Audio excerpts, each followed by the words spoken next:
semuanya, apa kabar? Balik lagi sama kita berdua dengan gue Mega dan Nica di Korean ID News. Seperti sebelum-sebelumnya, minggu ini kita akan bawain juga berita-berita terhot. Yes. Jadi minggu ini tuh agak beda karena kita cuma bawain satu berita. Kan sebelumnya 5 berita nih, tapi berita yang ini tuh benar-benar lagi happening banget dan lumayan lama ya durasinya ya. Iya, mungkin agak lebih lama dari biasanya ya. Jadi di minggu ini kita mau bawain berita tentang kronologisnya skandal Seungri dan teman-teman yang lainnya juga. Pasti Kidi semua udah tahu dong, ya kan? Jadi kita akan bawain sebisa mungkin, sedetail mungkin, selengkap mungkin, sedetail selengkap. Ya, menurut informasi dan data yang sudah kita rangkum, ya kita udah dapetin dari berbagai sumber, ya kan. Jadi kita mulai aja kali ya, langsung. Let's get it. Jadi kita akan kita akan bawain kronologisnya itu dari pertama berita ini keluar itu di tanggal 28 Januari dan kita update sampai per tanggal 15 Maret 2019 ini ya. Langsung aja tanggal 28 Januari. Di tanggal 28 Januari itu ada dari New Desk melaporkan di mana seorang pria bernama Mr. Kim mengatakan dia diserang oleh staf klub malam yaitu Burning Sun pada 24 November 2018. Nah, ia ini membantu seorang wanita yang dilecehkan secara seksual. Ketika polisi tiba, Mr. Kim ditangkap sebagai penyerang. Ini beritanya di tanggal 28 Januari yang pertama. Kemudian pada saat kejadian tersebut dilaporkan juga bahwa Seungri terlibat nih dalam manajemen di Burning Sun yang ada di venue tuh di malam-malam itu gitu. Terus rekaman CCTV dari klub juga mengungkapkan insiden seorang wanita yang diseret di lorong klub. Wanita itu lalu melaporkan serangan ke polisi yang tidak mengambil tindakan dan dilaporkan bahwa Burning Sun menghapus rekaman itu gitu. Jadi ini awal-awal banget ya, jadi masih soal kasus benar-benar Burning Sun yang ada masalah itu. Di tanggal 29, kita mulai masuk tanggal 29, CEO dari Burning Sun, Lee Seung-hyun dan Lee Moon-ho merilis pernyataan dan meminta maaf atas serangan dan rencana Kim untuk bekerja dengan sepenuhnya dengan penyelidikan. Mereka mengambil tindakan disipliner terhadap anggota staf yang bersangkutan. Gitu.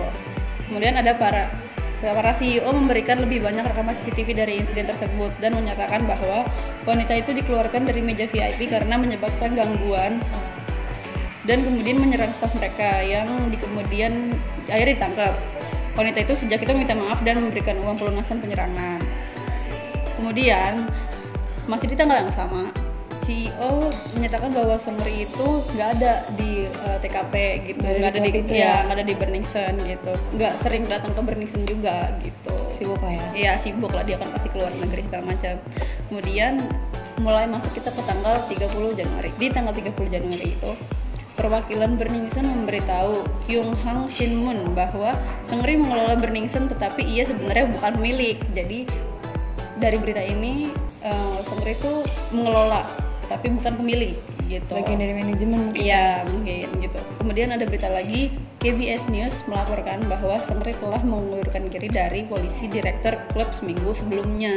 Masih di tanggal 30 itu ada KBS News juga melaporkan kesaksian dari mantan karyawan Burning Sun tentang rekaman CCTV yang ada di ruang VIP itu.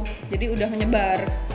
Menunjukkan seorang wanita mengalami pelecehan seksual oleh seorang pria. Karyawan itu juga mengungkapkan bahwa penggunaan obat terjadi di ruang VIP. Jadi karena ada pembagian ruang VIP sama yang biasa gitu ya. Jadi mungkin segala sesuatu yang khusus atau yang berbeda gitu akan dilakukan di VIP gitu. Kemungkinan untuk orang luar tahu kan kayak sedikit sebenarnya, tapi ya yang kita lihat sekarang tetap aja. Iya. Lanjut aja, selanjutnya ada di tanggal 1 Februari CEO dari YG Entertainment itu mengonfirmasi bahwa Seungri itu tidak lagi menjadi direktur eksekutif di Burning Sun. Jadi dia juga udah mengundurkan diri dari semua peran bisnisnya di Burning Sun karena dia itu mau prepare untuk militer. Karena ada wamil ya kalau di sana. Dan YJ juga menyatakan bahwa Seungri ini itu ada di Burning Sun sampai jam 3 pagi, itu di tanggal 24 November 2018. Dan di insiden itu juga ada Mr. Kim, itu terjadinya setelah jam 6 pagi. Gitu. Jadi Seungri itu cuma sampai jam 3 dan insidennya jam 6 pagi. Berbalik keadaannya bahwa Mr. Kim ini dituduh kalau dia ini berbohong oleh wanita yang dia selamatkan tadi. Nah, dia itu bilang kalau dia melecehkannya itu secara seksual. Mr. Kim ini terus diperiksa sama polisi. Di tanggal 2 Februari, Seungri menulis pernyataan resmi tentang insiden di Burning Sun tadi itu lewat Instagram pribadinya Seungri. Dia bilang kalau dia tuh nggak ada di sana ketika kejadian itu. Terus dia juga udah dengar dari beberapa hari kemudian. Setelah dia tahu berita itu, dia tuh sempat kaget banget karena dia dengar rekaman gitu kan. Dia tuh kaget banget dan dia benar-benar kayak marah gitu. Dia nggak mau maafin sama insiden yang terjadi di Burning Sun itu. Seungri juga bilang kalau dia ini jadi direktur eksekutif di klub Burning Sun itu. Sebelumnya? Sebelumnya. Tapi untuk promosi klub. Nah, kalau untuk urusan operasi sama manajemen di dalam klub ini itu bukan ranahnya dia gitu. Jadi dia kayak beda ini kali ya, beda tanggung jawabnya gitu. Beda. Masih di tanggal yang sama, di tanggal 2 Februari, Dispatch aja, nggak usah sensor. Dispatch mengungkapkan obrolan grup kayak chat grupnya itu antara staff Burning Sun, di mana mereka membahas taktik untuk membawa gadis-gadis ke kamar VIP tadi. Kayak horor ya. Dia itu untuk jadi sasarannya cewek-cewek mabuk biasanya yang dia cari bersana gitu, dan menyaksikan klien VIP melakukan hubungan seksual melalui CCTV. Seungri bukan bagian dari percakapan ini. Jadi Seungri nggak ada ya untuk di grup itu mungkin ya. Next, di tanggal 4 Februari CEO Burning Sun itu Lee Moon Ho mengeluarkan pernyataan dan ia menuliskan permohonan maaf kepada semua pihak yang merasa dirugikan serta menyesal dengan semua insiden yang terjadi di dalam klub itu. Dia juga bilang bahwa Seungri itu hanya membantu sebagai konsultan dan membantu dalam menghubungi DJ asing, DJ di luar negeri gitu kali ya. Dia mengonfirmasi Burning Sun akan menghapus kamar VIP dan meningkatkan lagi keamanan CCTV. Kemudian mulai lagi kita tanggal di 15 itu, seminggu lebih itu, polisi menggerebek Burning Sun nih. Polisi mulai menggerebek Burning Sun dan unit polisi distrik Yeoksam. Mereka menyita program yang berkaitan dengan dugaan kolusi petugas polisi serta rekaman CCTV di Burning Sun. Mereka mengambil data yang diperlukan untuk menyelidiki kecurigaan narkoba, kejahatan seks dan kejahatan-kejahatan yang ada di Burning Sun. Jadi mereka mulai mencoba menggeledah semuanya. Di tanggal 16 itu pada konsernya solonya di Seoul, Seungri itu minta maaf karena atas kejadian itu. Dia minta maaf dan bilang, saya sangat minta maaf kepada semua orang yang peduli sama saya gitu. Saya minta maaf karena menyebabkan kekecewaan bagi begitu banyak orang dan saya merenungkan apa yang telah terjadi. Kemudian di tanggal 17 itu ada Burning Sun akhirnya ditutup di tanggal 17 karena saat diinvestigasi ada penjualan narkoba melebar ke lebih banyak klub di daerah Gangnam gitu. Oh, jadi akhirnya di Burning Sun tuh ada transaksi narkoba gitu ya. Lanjut, di tanggal 18 Februari, korban penyerangan Burning Sun, Kim, dicurigai melakukan serangan seksual ketiga kalinya ketika polisi meninjau rekaman CCTV yang ada di sana. Dan setelah diperiksa oleh polisi, ternyata Mr. Kim ini udah ada 2 tuduhan sebelumnya gitu. Next, di tanggal 20 Februari dilaporkan bahwa polisi sedang menyelidiki eksekutif Burning Sun termasuk dengan Seungri. Polisi memanggil anggota staf untuk membuat pernyataan tentang peran Seungri di klub itu. Jadi posisinya itu sebagai apa sih Seungri ini? Tanggal 26 Februari SBS Fan E merilis pesan teks rilis yang diduga dibagikan antara Seungri, CEO dari Yuri Holdings dan seorang karyawan pada tahun 2015 lalu.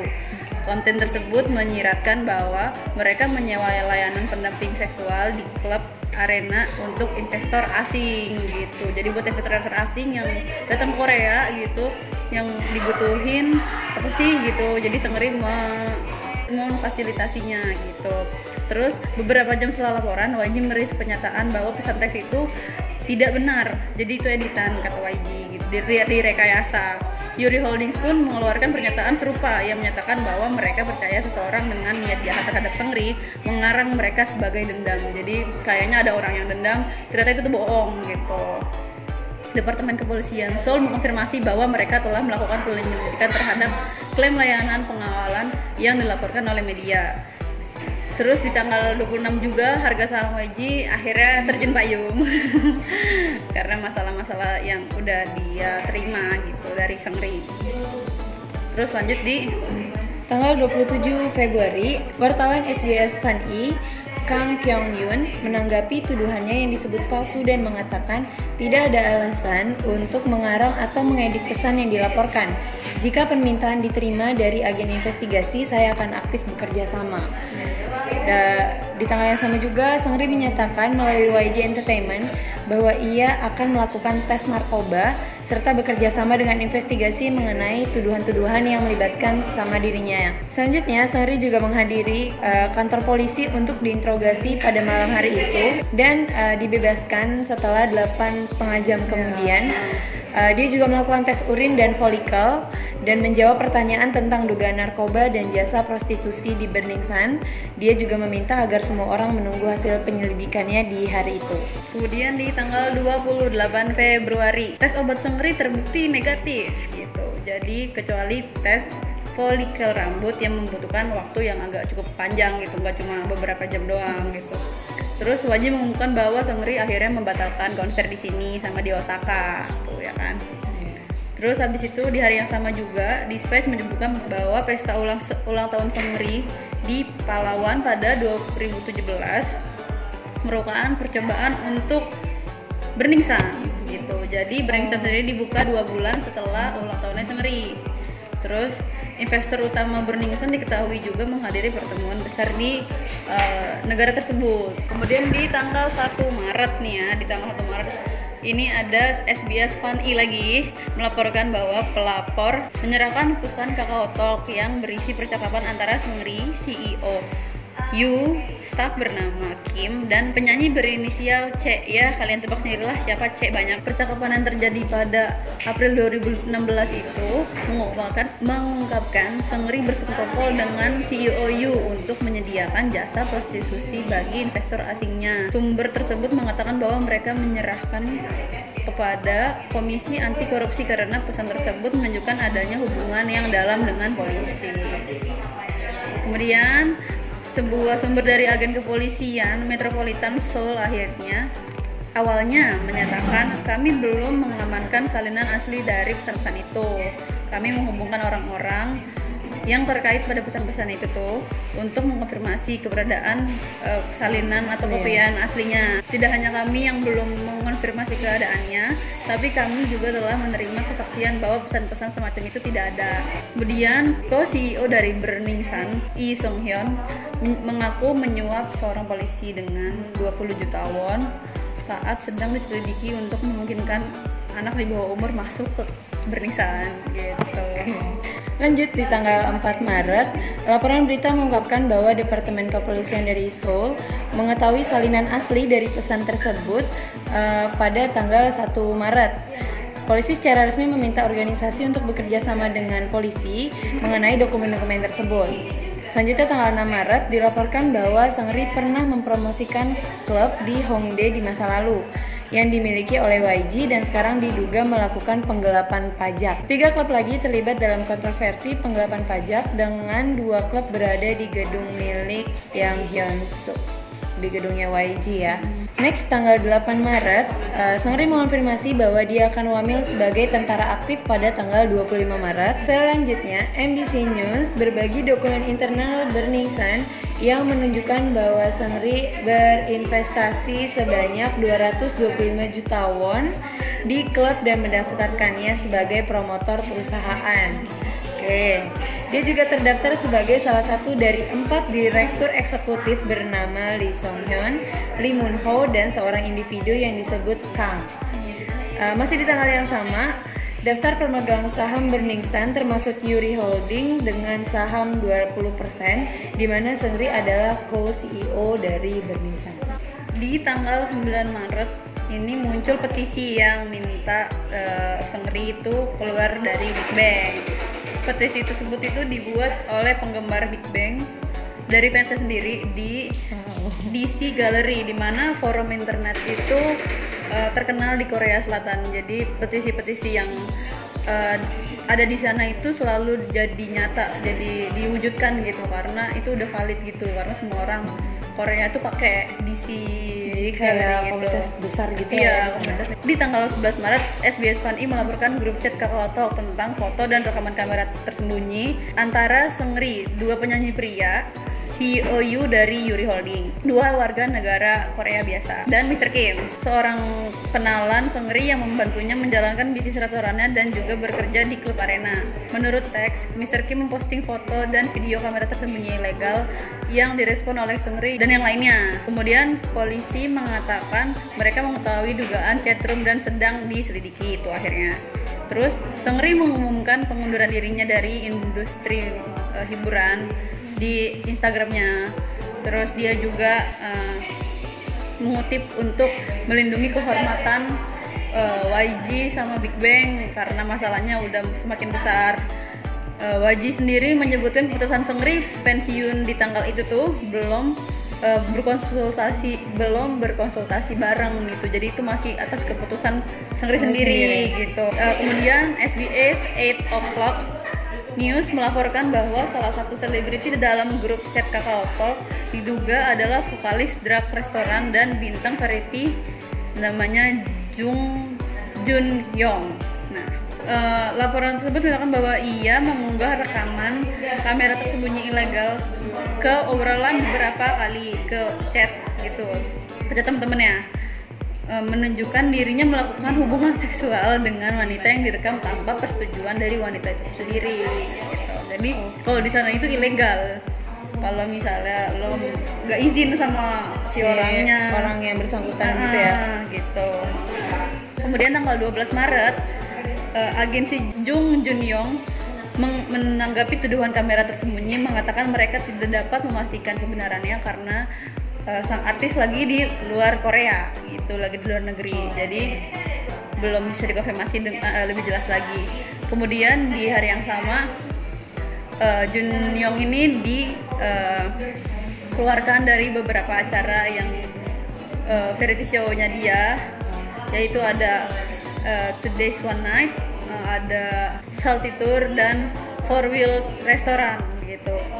Dia jadi episode yang ada dianya tetap tayang, tapi si Jun Yong itu bakal diedit nggak ada. Masih di tanggal 12, SBS FunI melaporkan pesan pada Juli 2016 di mana Seungri membuka klub bernama Monkey Museum di Gangnam.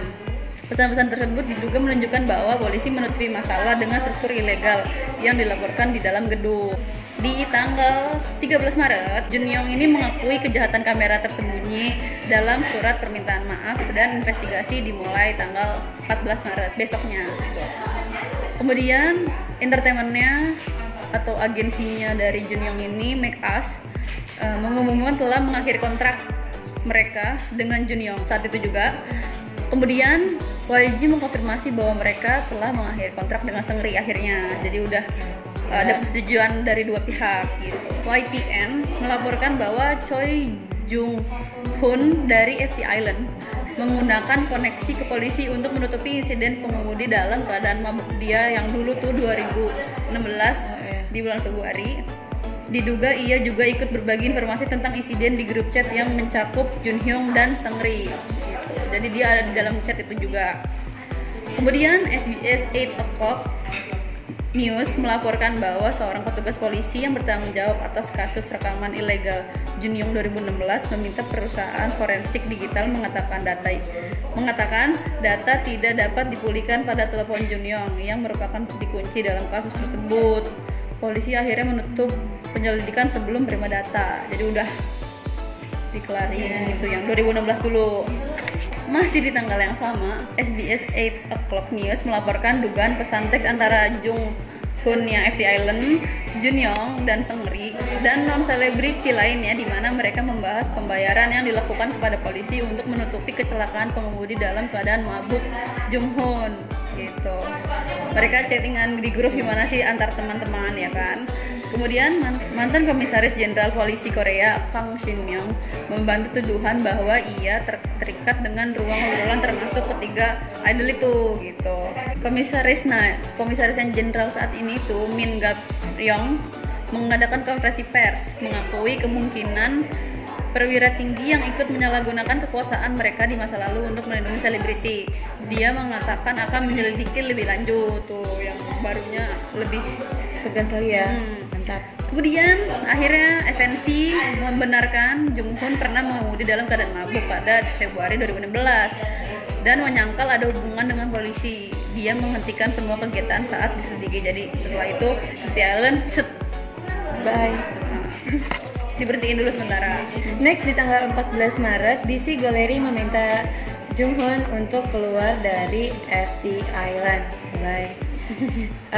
Next juga ada Jun Hyung mengumumkan hengkang dari Highlight setelah mengungkapkan ia mengetahui rekaman kamera tersembunyi Jun Hyung dan menyesal tidak bertindak tegas untuk mencegah si Jun Hyung ini. Dia juga menyatakan bahwa dia bukan bagian dari obrolan grup itu.